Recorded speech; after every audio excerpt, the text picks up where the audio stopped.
بسم الله الرحمن الرحيم. maanta insha allahu tacaala waxaan qaadanaynaa algebra for enclautric waxaa loo qeybayaa 3 qeybood plus och minus oo meel ah, gånger och delat med oo meel ah, iyo parenteser.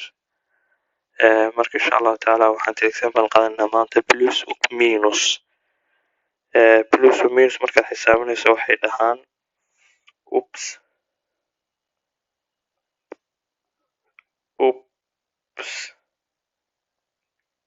lägg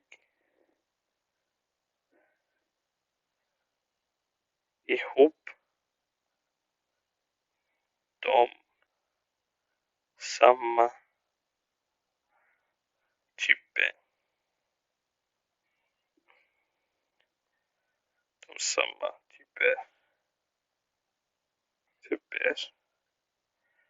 marka isku geeyo kuwa isla waaye macnaheedu. marka halkan waxaan ku haysanaa example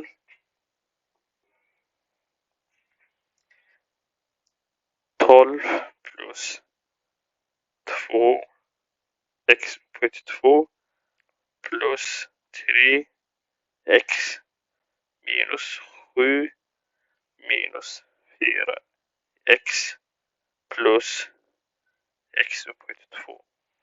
marka wixii isla waa inaad isku dartid ama kala jartid. halkan 12 iyo 7 waa siffror. 12 minus 7 det blir 5. 3x minus 4x det blir minus x. 2x upphöjt till 2 plus x upphöjt till 2 det blir plus 3x upphöjt till 2. marka wixii islaba waa isku xisaabinaysaa. maanta xisaabteena insha allahu tacaala halkaas ayay ku eg tahay. asalaamu calaykum waraxmatullah.